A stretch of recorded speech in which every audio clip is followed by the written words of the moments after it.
Hey, professionals! Savea Sarah Joseph here, author of Choreography of Awakening, international speaker, former Olympic figure skating coach, and founder and creator of imagintlife, a revolutionary path to mastery of self that leads towards creation of your masterpiece, the life you were born to live according to your life's blueprint. Welcome to Professionals on Air podcast, a podcast where we discuss how to walk, talk, live, and grow authentically as a professional in the 21st century.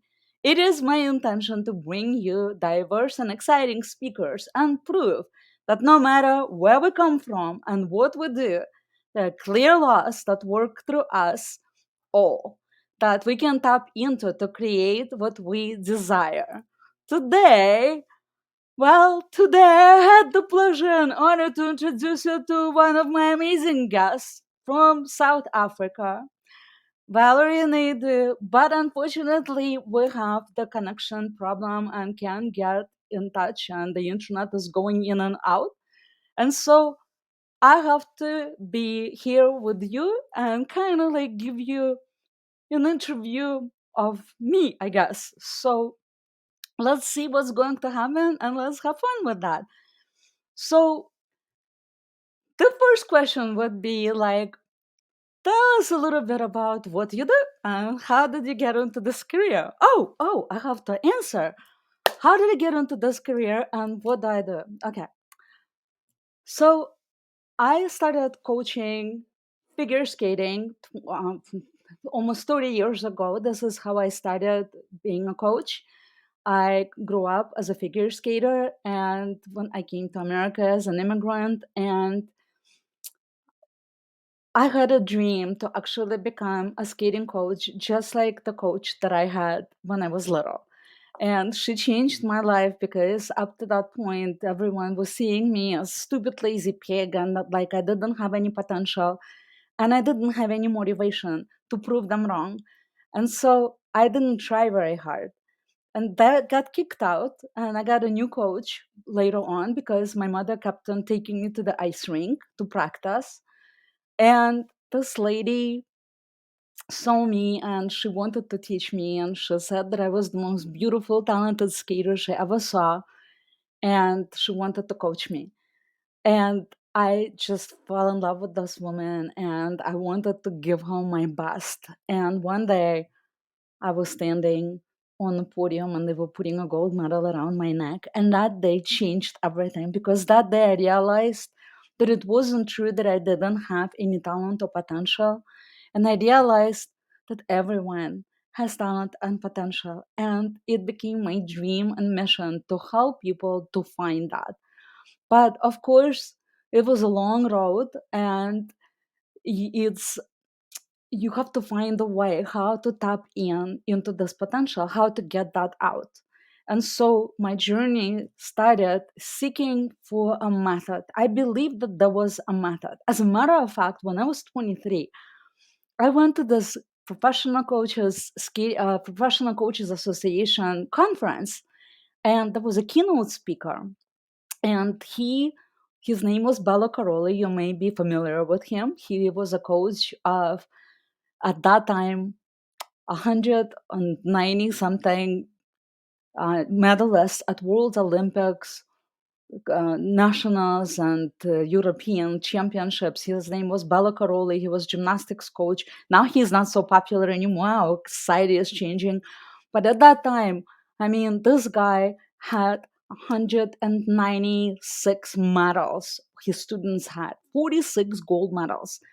And I realized at that moment that he had some kind of a method that he could tap into his students and get that magic out of them. And so I was on a mission to find the method. And I did that in skating. And later on, my student actually got second at the Olympics and she didn't perform her best. That's why she got second. And I tell people how she didn't lose, she didn't win the silver medal. She lost the gold medal. And people go like, "What? Like a failure and a silver medal?" But here's the thing: you can win the silver medal when you perform your best, but she didn't. She fell down. And that really pushed me to go and seek for something else, because up to that moment I was looking for some tools to help my athletes physically. So we were working on different techniques and stuff. We were working on choreography, we were working on stretching, conditioning, and all of that. But my student didn't lose the gold medal because she had deficiencies in that area. She lost the gold medal because she didn't she couldn't cope with pressure. And it was very hard to be an Olympic um, contender, not even Olympic contender. I mean, she was going for gold medal. She was the favorite, and it was really difficult for her to deal with. And so that's after that competition, I saw it. I experienced that. I lived through that. I lived through seeing those person working her ass off every day, right? 6, 7 days a week, and she's done this for 15 years, and then in like split of a second her Olympic dream was over. And I had a little army of little goals that were growing up to be that level of competitors, and it was my responsibility to find a way for them to have better tools that they didn't have that kind of experience. And so I went back to school. I started studying psychology and got my master's degree in spiritual psychology. And eventually that led me to the method. And I imagined life is what the method is. And so one day I had this experience that I watched this skater that I really loved, and he was a big role model for me. And I got lucky that I got a video of him when he was a little kid, when he was 9 years old. And up until before that video, I would show this video, the video of him competing at the Olympics. I would show that video to my students and I would say, hey, you can be just like that. And I was trying to motivate my students to try harder. But my students, they couldn't relate to that. So they were like, he's like an Olympic champion. He is 25 and I'm a little kid. Like, I'm never going to be that good. But I received a gift. I received a video of this little boy when he was 9 years old. And that video changed everything. That video was really kind of like a catalyst for imagined life. And what I realized, that 9-year-old boy, he looked exactly the same as he did when he won the Olympics 15 years later. Can you believe that? So now, instead of showing my students a video of him competing at the Olympics, I could show a 9-year-old boy to my students and say, hey, look, this little kid, he's just like you. Actually, you may be even better than him, because this kid, this 9-year-old boy, actually wasn't even that good. I mean, he was great, yes, but there are tons of talented athletes, and most of them don't make it. So, how do you know that this 9-year-old boy is the one who is going to be an Olympic champion?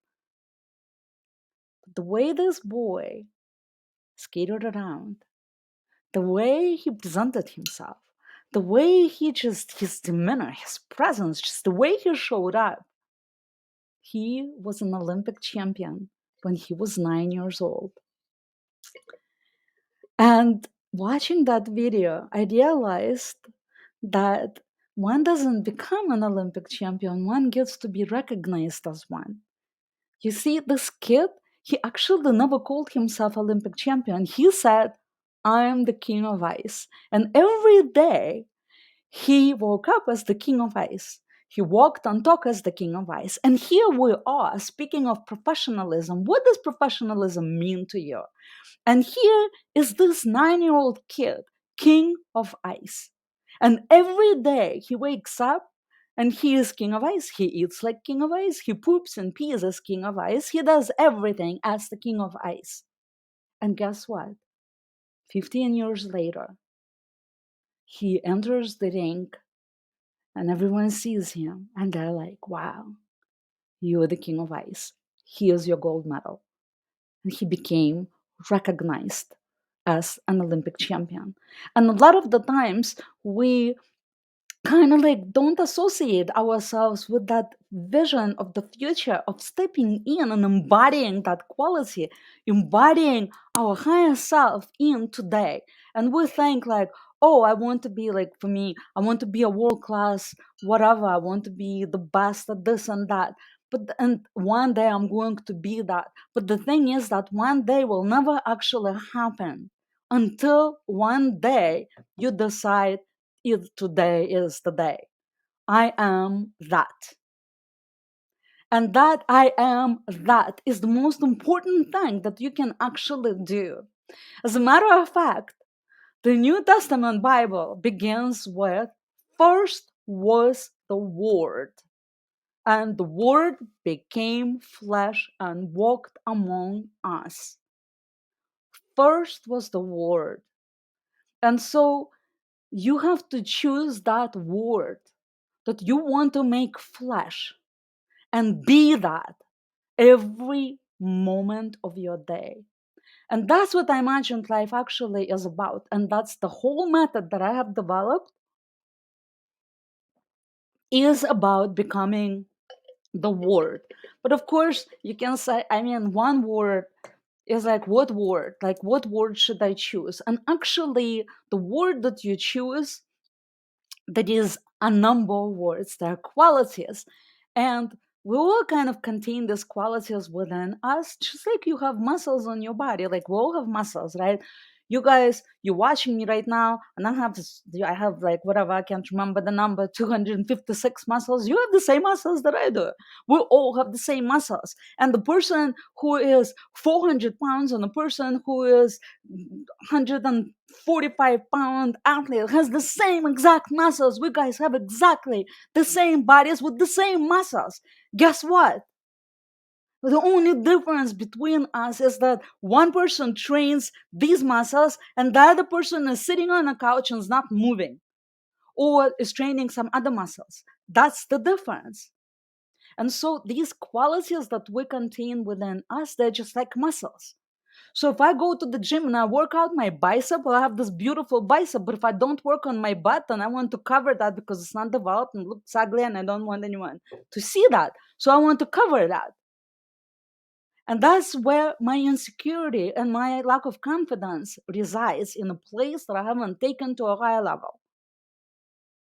And so the key here is to identify what is that quality that you have sitting somewhere in the closet that you haven't worked on that makes you actually insecure, having self-doubts, having those lack of trust, lack of connection, lack of um, trust, cooperation, whatever you name it, is not at the level where you want it to be, and it's actually going to bite you every single time, because a lot of times people think, I need to work on my strengths more, I need to showcase my strengths.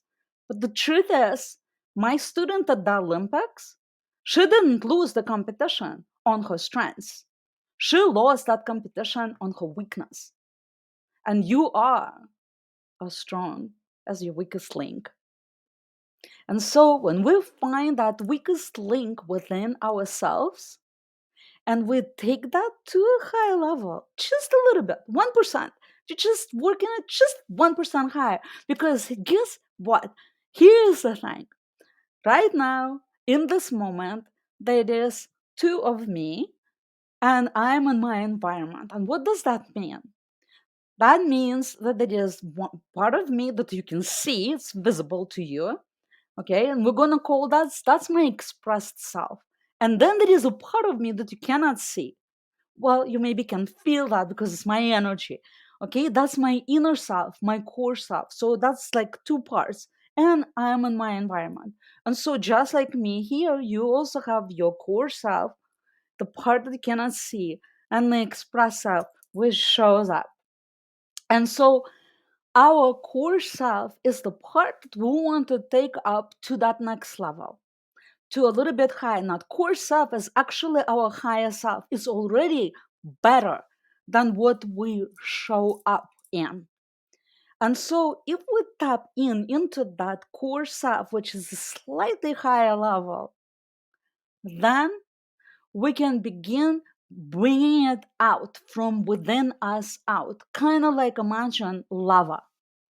Okay, imagine a mountain, and within the mountain, the living substance of the mountain is lava. And when that lava comes out, it becomes the mountain. And so that energy, that higher self within you, it's like the lava in the mountain. And when you begin tapping into it and embodying it, it comes out and begins expressing itself through you.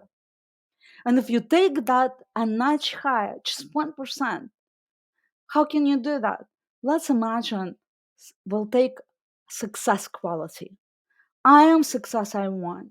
So if you are here with me right now, I want you to actually put your hands on your heart and just say, I am success I want, and sit with that and visualize what do you want.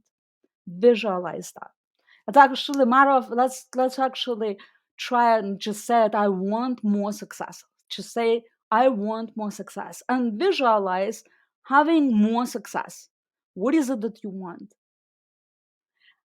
And once you see that, that's a little gap between where you are right now and what you want. And I want you to step into that gap and own that and say, I am success I want, and then add your name at the end. So, for example, I would say, I want success, and my name is Sophia. And then you reverse that into, I am success I want, and my name is Sophia. And I want you to see the shift that happens in that. And when you do that, the way we do that actually with Imagined Life is this quality that I just said, it's a coaster. So I have a coaster. I'm not on success right now. I'm actually on acceptance. So I have a coaster with acceptance, and my water bottle is sitting on top of it. So here's I'm on acceptance. I imagine how beautiful is that? My interview, my interview is here right now, speaking with you, presenting for you, like boom, on the spot. I had to go and do that, right? Stepping in onto the acceptance and going like, okay, my speaker today is not available because of the internet connection. She's having an issue, but I am here and I am on, and I can fire and accept the situation and make the best out of it. Actually, last week we were speaking about acceptance. If you watched last week's interview, it was all about acceptance. And here it comes again. Whew, I'm acceptance I yearn for. And so if you take that quality of success in that same way and just write it on a piece of paper, or actually I posted in the comments below, I'll post the link where you can download Success I Imagine for yourself. And it is also, it comes with the video where you can watch the meditation. I'm not going to do that meditation with you right now, but there is a meditation how you embody that better. And you can download the Success I Imagine, cut it out, put your water bottle on it, sit with this, visualize what you want, just see that. I want success. What does that look like? What do I want? And then ask yourself, what do you see instead of it? What can I do about it? And then sit with that and see yourself stepping in into being it. Just like that story I told you about the little boy who was a king of ice when he was 9 years old. But every day he was waking up, I am the king of ice. You wake up every day, I am success I want. This is who I am. I'm the queen of success. I am a king of success. What do you do as queen and king of success every day? What do you do? Some time ago, I decided that I was going to become a world class speaker, and so that meant for me. I sat with that, and I know my story. I know the story of this guy that you get to be recognized as an Olympic champion. You don't become one. You get to be recognized as one. You have to live as one in order to be recognized. So I knew that becoming a world class speaker has nothing to do with world recognition. It has something to do with the world class skill that I am completely in control of developing. And what does it take to develop world class speaking skills? You practice your voice, you practice your language, you write your stories, you hone your art. That's what you do. What does not a world class speaker do? They do other things. They browse Facebook, they watch TV, they whatever, there's other things. It's different lifestyle. When you live as a professional, when you live as a champion, it's a different lifestyle. So it's not easy to live that way unless you change your identity into this is who I am. And this is why this method is so powerful, because you shift your identity from the expressed self to the core self, and you become the quality that you want to embody and bring more forward in your life. And we do actually a blueprint where we identify exactly which qualities you need to focus on today. So that is on my website. There is a link to that. I can post the link if you want to schedule a session with me and do your blueprint. I would love to take you through that. But the first thing, just download that Success I Imagine that I'm going to give you and follow the meditation. Do what it says to do there and see how you begin transforming your mindset, transforming your consciousness, transforming your identity into that higher level. Huh. So here is what I kind of shared with you what professionalism means to me. That's what it means to me. Professional, you become it. This is who you are. And there's an idea in that as a sports coach in the past, for me, professional is versus amateur. One is doing it for fun, for the other one is a lifestyle. Professional is not something that you do. It's something who you are.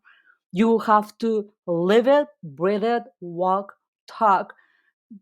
I mean, it's everything of who you are.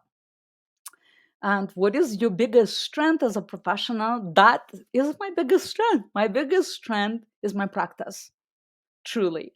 And my identity is like I do not have a different kind of identity that's pulling me in different directions. Because when we begin wearing different hats, it starts pulling us in different directions, and your focus becomes scattered, and you cannot achieve what you want to achieve.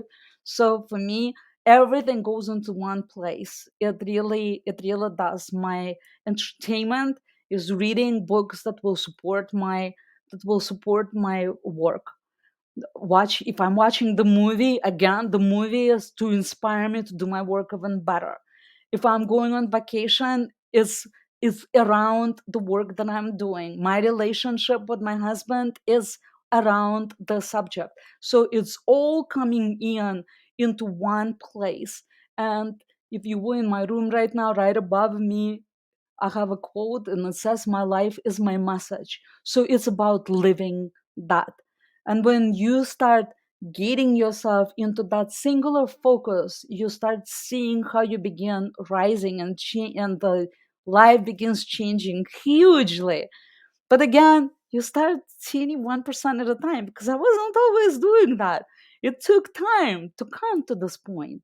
So I know it's like that place where you start seeing, oh, like that Tony Robbins, he is so amazing on the stage. I will never get there. But he started somewhere. And this is why my other favorite quote is, the best time to plant a tree was 20 years ago. The second best time is now.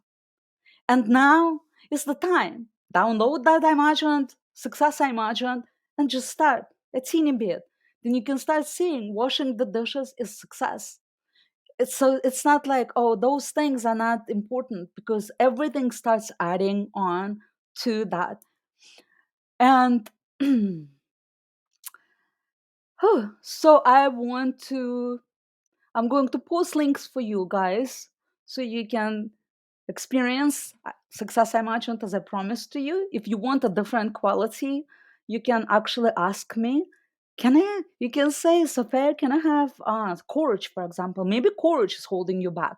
So you want to go like, I want to fight those fears. I'm tired of it. I want to step up higher. I need more courage. Can I have more courage? Sure, I'll send that to you. Or maybe passion. Maybe you lost some passion and you need some fire under your butt. Ask me for that. I'll send you some passion. Or perhaps it's about trust. Sometimes those doubts are just killing us, and you just start going like, I'm not sure what to do, and the doubt is getting in the way, and it's really preventing you from making good decisions. So you see, success is not just this one dimensional thing. It has different facets to it. And maybe it's one of those facets that you need more. All right, guys. Thank you so much for being here with me. And I love that you were patient. And thank you for giving the attention and love. And I hope you post some comments below. And again, I want to thank you for being here. And thank you so much for tuning in to our show, the Professionals on Air podcast, our podcast where we discuss how to walk, talk, live, and grow authentically as a professional in the 21st century. And by the way, if you want to be a featured guest, please send me a direct message. And I'll send you the links again below. And next week, I will introduce you to Gloria Riley, a creator of Imagine, Believe, and Prosper. And you definitely don't want to miss that. All right, guys, send me your questions for the next show. I love you, and I'll see you next Wednesday.